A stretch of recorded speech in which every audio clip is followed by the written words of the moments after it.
The steakhouse was dimly lit, all polished mahogany and quiet music, exactly the kind of place Julian Crane liked to disappear into after sealing a billion-dollar deal. His suit was worth more than the car valet parked outside. People didn't speak to him unless they were paid to. But tonight he'd been watching the waitress. Not in the usual way. Something about her felt wrong. Not her service, not her tone. It was in her eyes, flickers of something broken. Familiar, almost haunting. She didn't ask for anything, didn't smile too hard. But when she set the bill down, Julian slid 10 crisp $1,000 bills beneath the check holder. Impulse, maybe guilt. She paused when she saw the amount. Her lips parted slightly, a tremble in her chin. "Sir, this is too much." Her voice cracked. And that's when it hit him. Those eyes, that tremble. His heart didn't just sink, it stopped. He leaned forward slowly, hands suddenly cold. "What did you say your name was?" he asked, voice barely above a whisper. She hesitated, just for a second. "Lena," she said, almost apologetically. Julian's world began to spin. That name, those eyes, the way her hand shook when she handed him water earlier. He had seen it before, but not here, not now, years ago. He opened his mouth, but no sound came out. In that moment, time fractured, split between the man he was now and the boy he used to be, clutching a photograph in a foster home hallway, searching faces for the sister who was ripped away. Julian stood up too fast, the chair legs scraping against the floor. Other tables turned, he didn't care. "Lena? Lena Carter?" Her eyes widened. Her fingers instinctively reached for the necklace hidden under her apron, a tiny rusted locket, shaped like a crescent moon, the same one she clutched the day their parents died, the same one he gave her when the state took her away. Her lips parted. "Julian?" she breathed.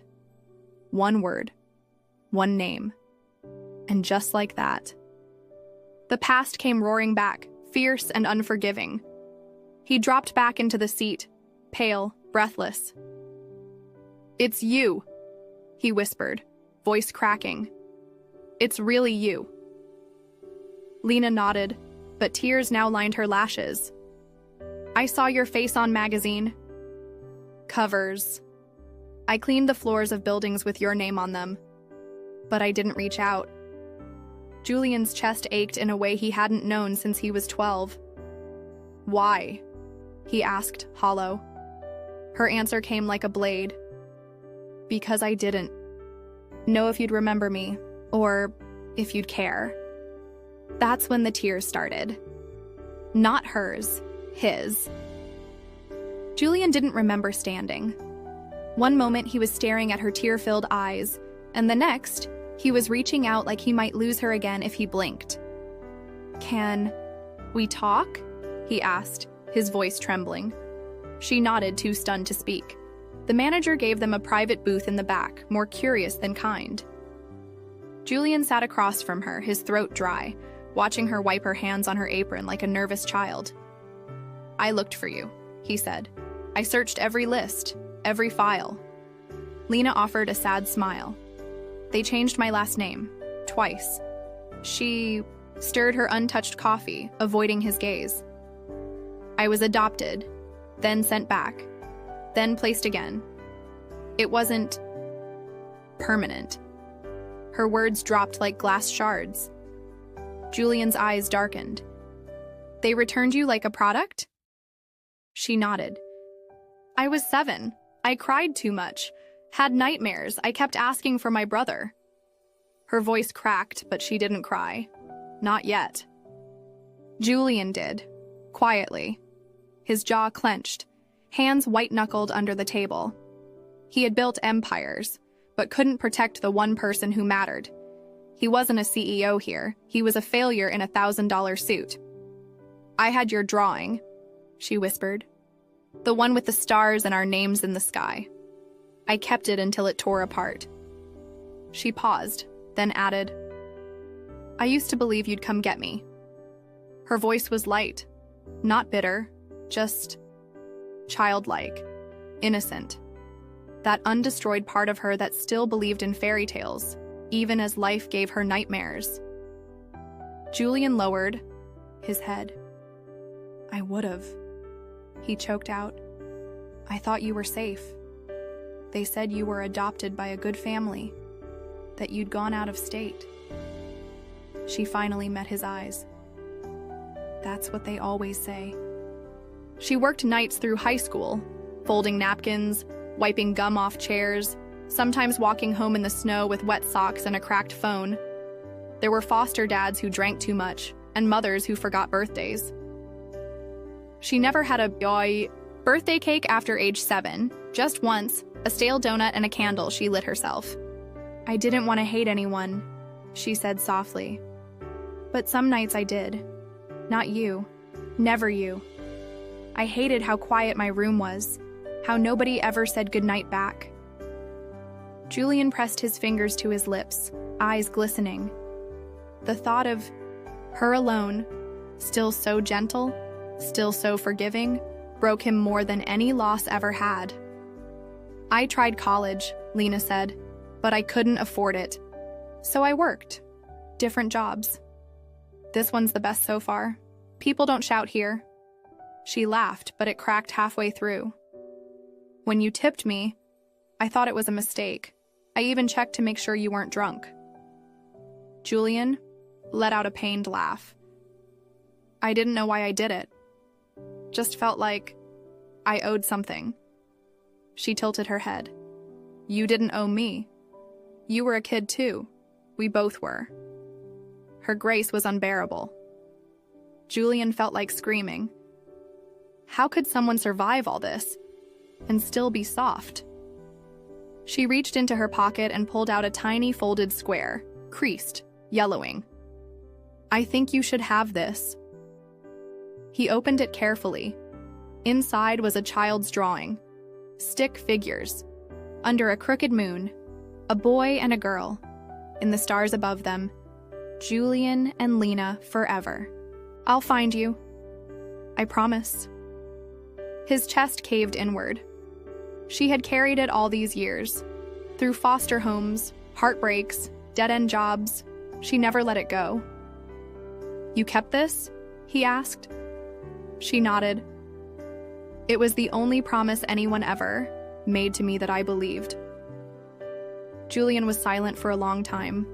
His mind flashed back to the courtroom, the social worker's cold voice, the way he kicked and screamed as they pulled her from his arms.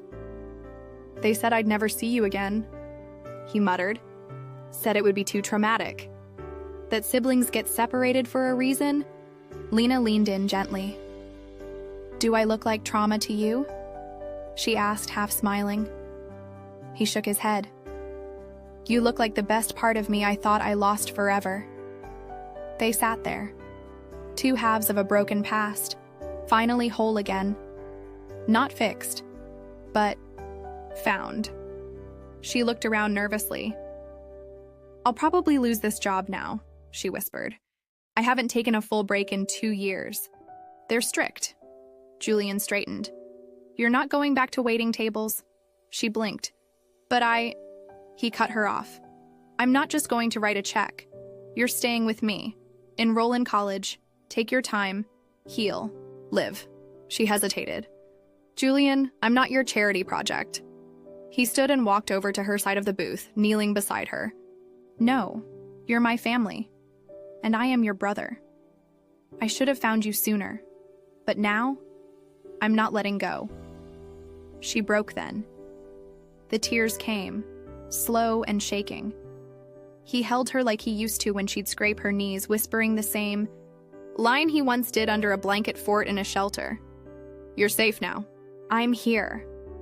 And in that moment, the world outside didn't matter. Not the money, not the headlines. Just a man and his sister, broken and mending, sitting in a quiet booth that had become sacred ground. A place where innocence wasn't lost. After all, it had simply waited. Julian stared out the penthouse window that night, the skyline glittering below him like shattered glass. But he wasn't thinking about mergers or portfolios, not even the multi-million-dollar deal he was supposed to celebrate. He was thinking about Lena, about how the strongest person he'd ever met had waited tables for 5 years while he'd been toasting champagne with politicians and tech giants. His reflection in the window looked different now. He saw the tailored suit, the trimmed beard. But the man behind it? He wasn't sure who that was anymore. He'd spent his whole life chasing power, influence, control.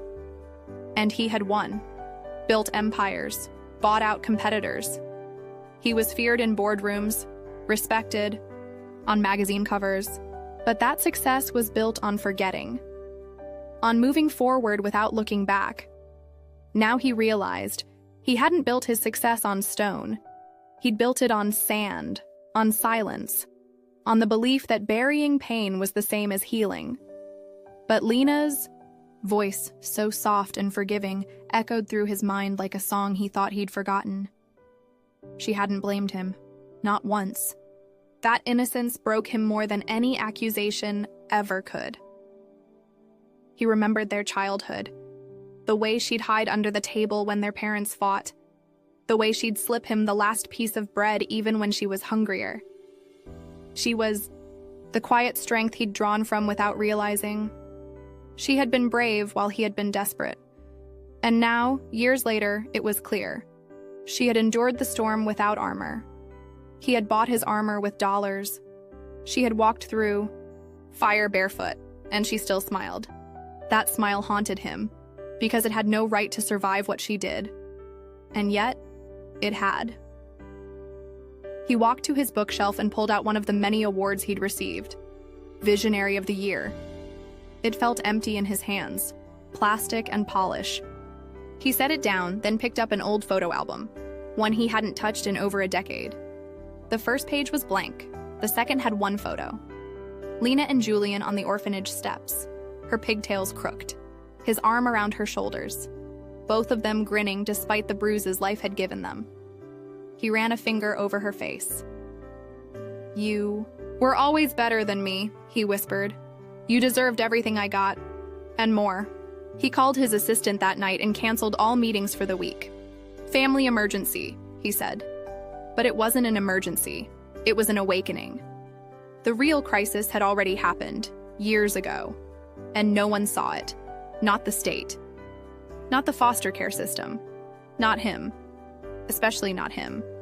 Julian spent the next morning walking. No car, no bodyguards, just him in a plain jacket and a baseball cap.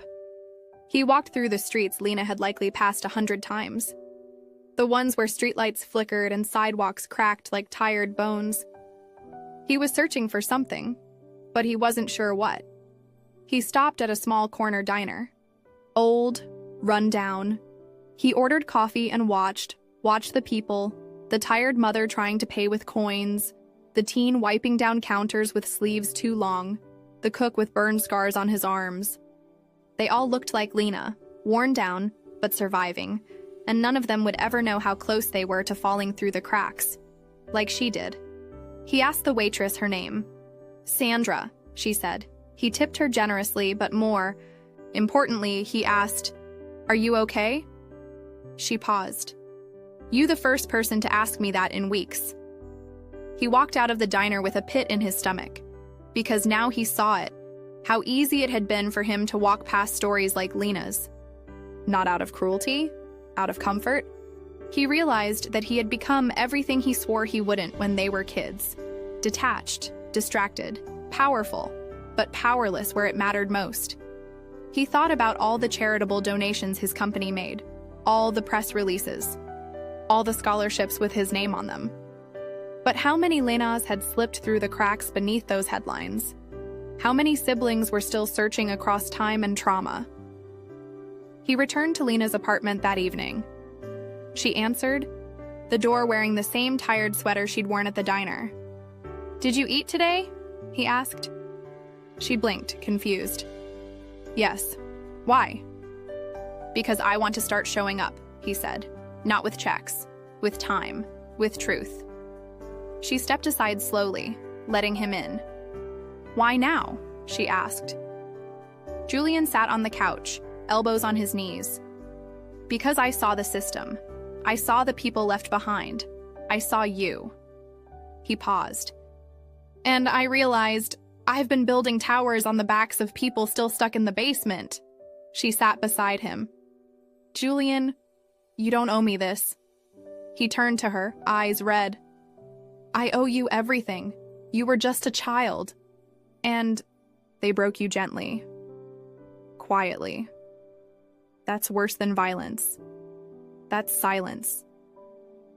She said nothing, letting him speak. Letting him unload the weight. "You held on to that drawing all these years. I didn't even hold on to my heart." He placed a hand over hers. "But I want to change. Not just for you, for every kid like us, for the ones nobody sees. I want to become someone worth forgiving.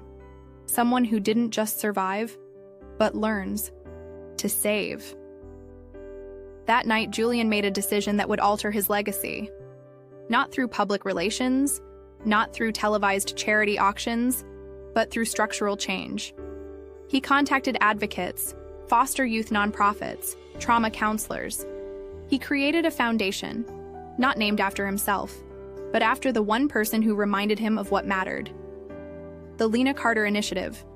Its mission: reunite separated siblings, provide mental health care, fund education, and create long-term housing for aged-out foster youth.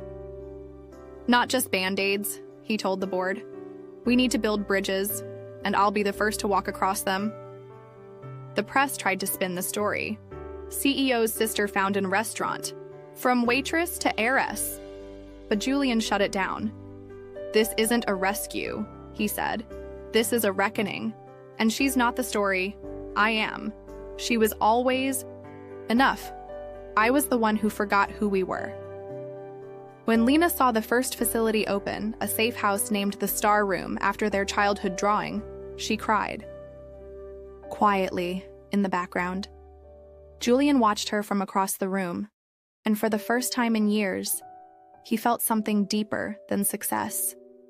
He felt right. The real awakening wasn't a single moment. It was a slow burn, a sunrise.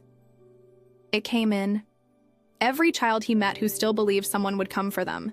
It came in every social worker exhausted from fighting broken systems. It came in every brother and sister who walked into the center hand in hand, scared but hopeful. Julian walked into boardrooms differently now. He listened more, cared more. And Lena? She enrolled in school, studied child psychology. She didn't want revenge. She wanted restoration. "If I could survive it," she said, "maybe I can help someone else do the same."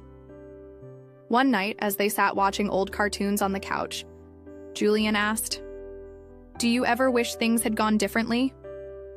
Lena sipped her tea. "Sometimes," she said. "But then I think maybe the pain made me softer. Maybe being forgotten taught me how to remember others. And maybe, just maybe, you had to lose me to find yourself." He smiled. Not the polished CEO grin. The old one, the one from the photo at the orphanage. "You always were the smart one," he whispered. She bumped her shoulder against his. "Don't let it go to your head."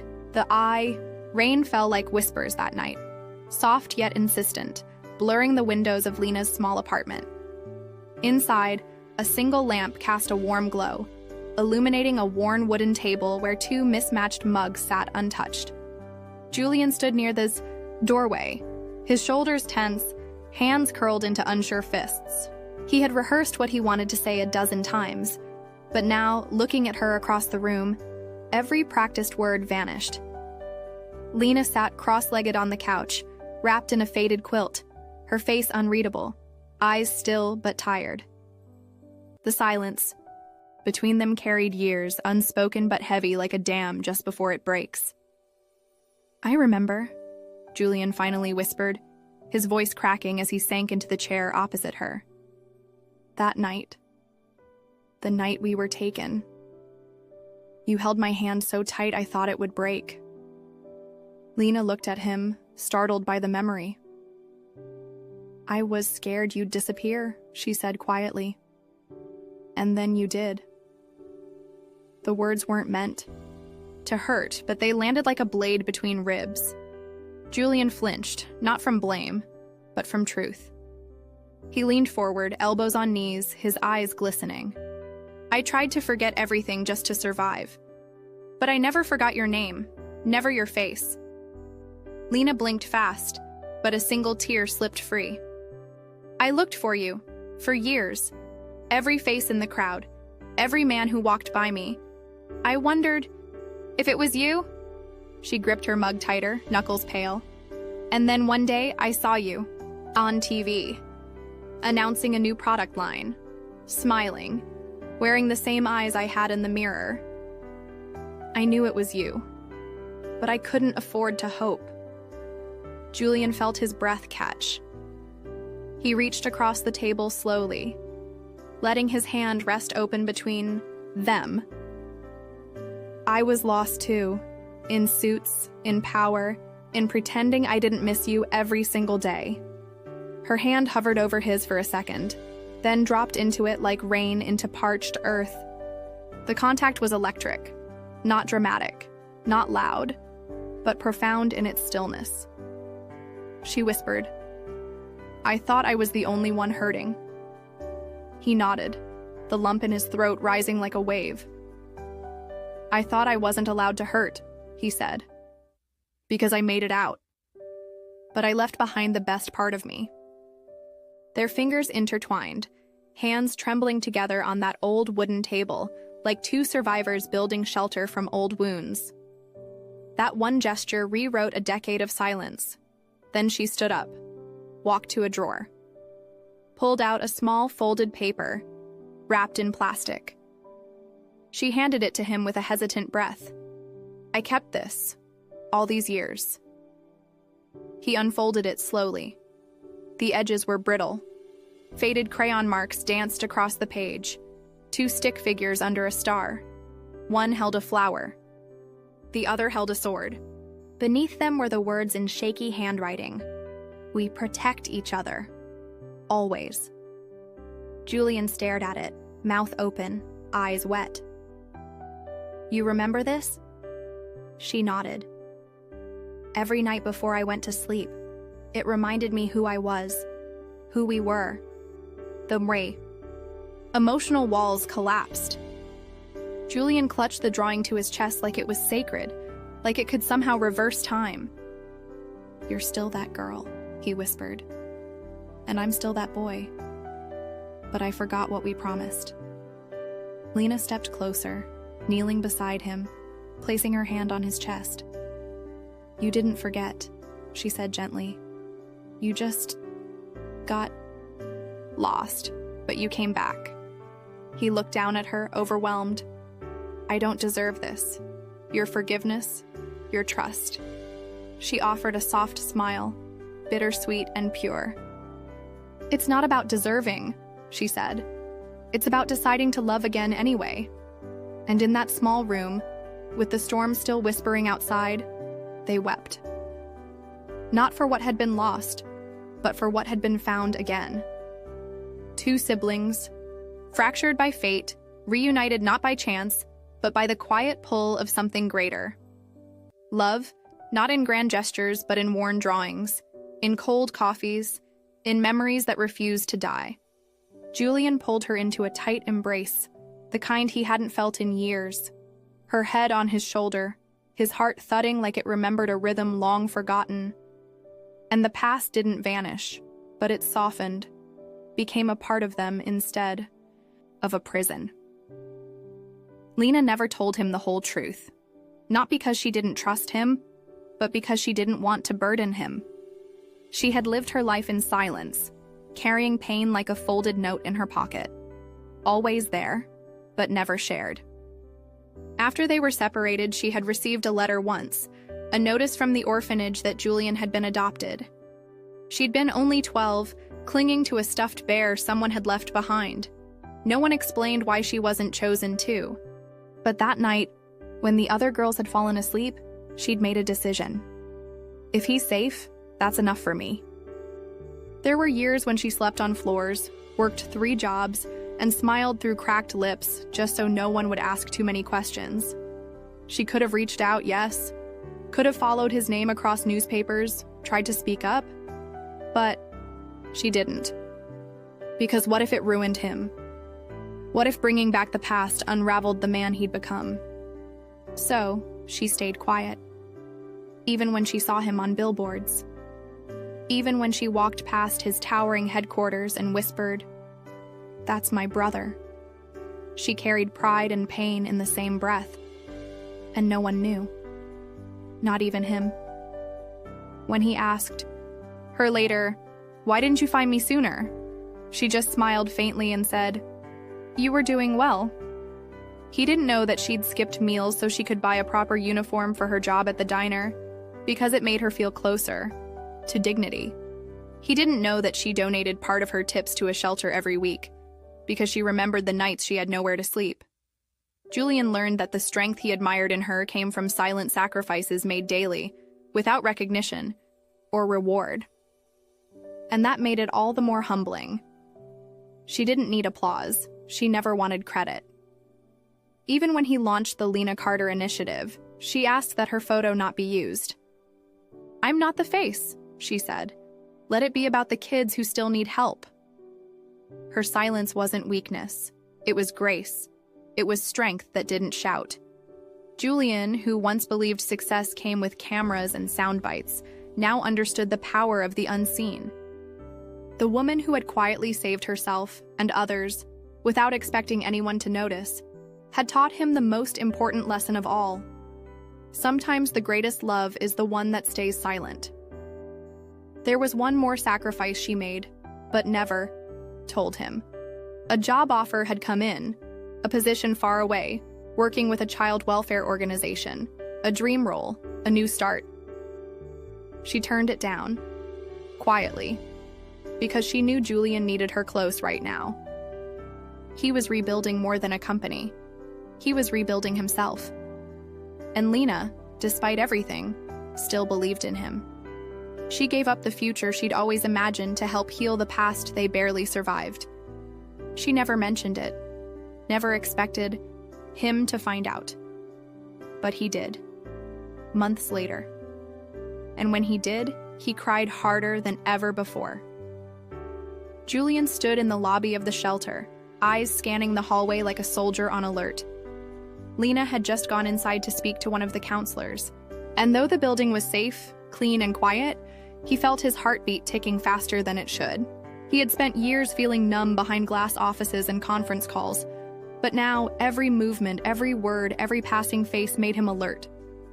He wasn't looking for threats. He was guarding peace. Her peace.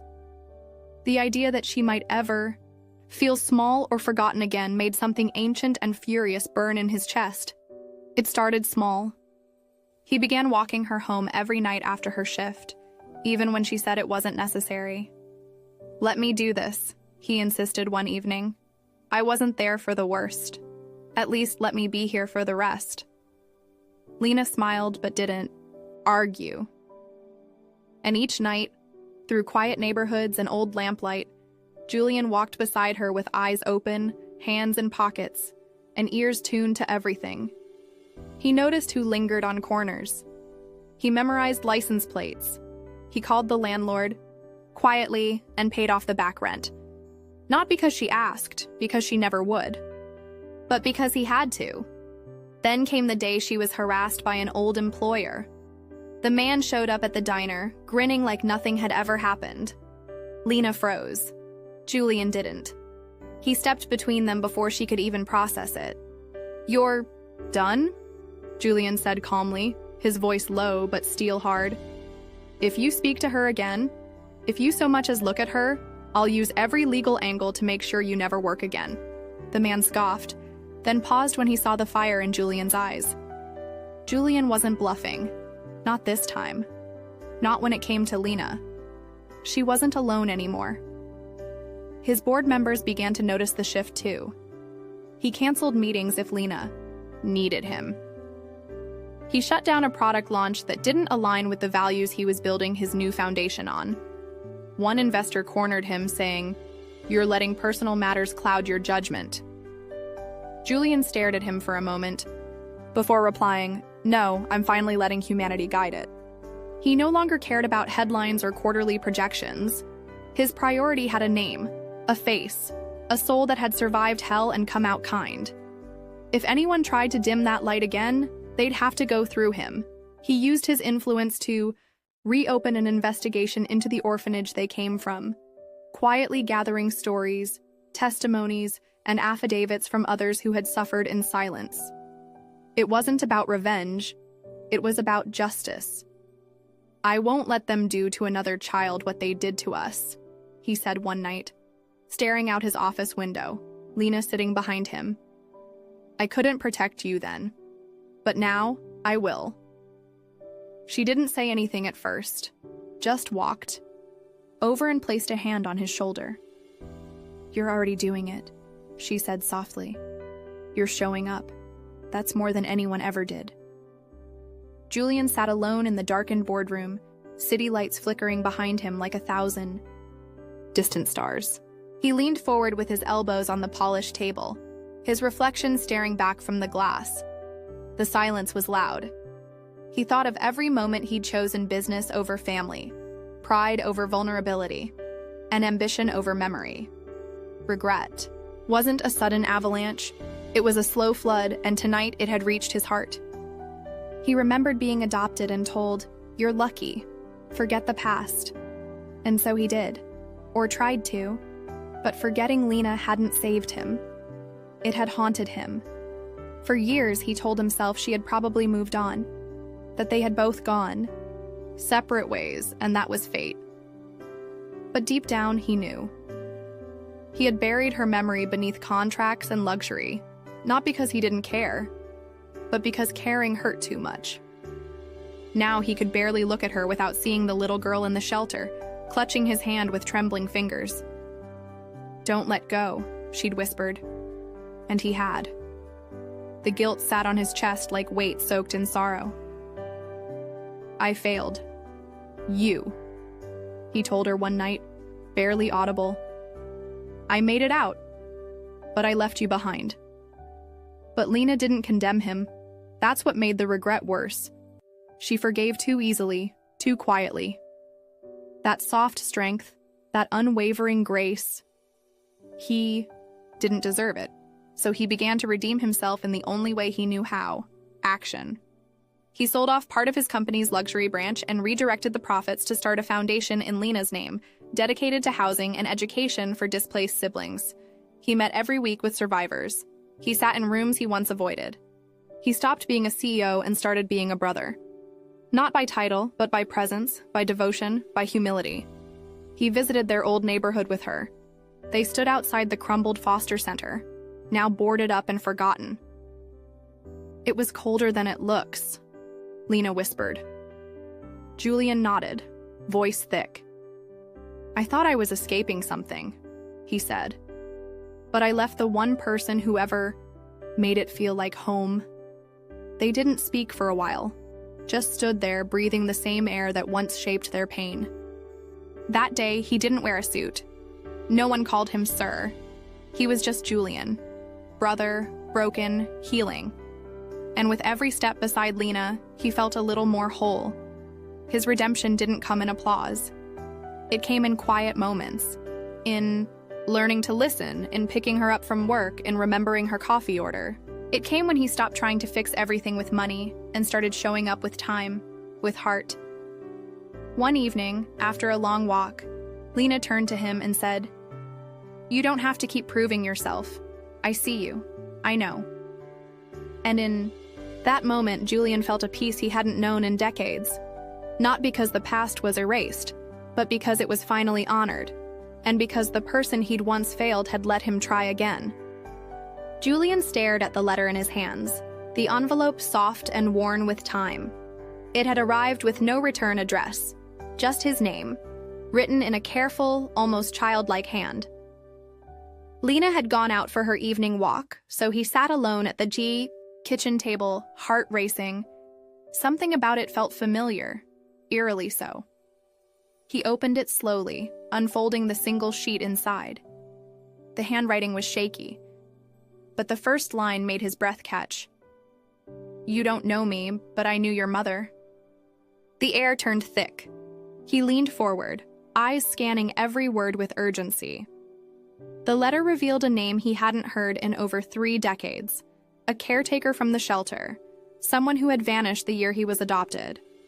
She wrote that she had kept a journal, hidden for years, documenting every child, every abuse, every silent injustice.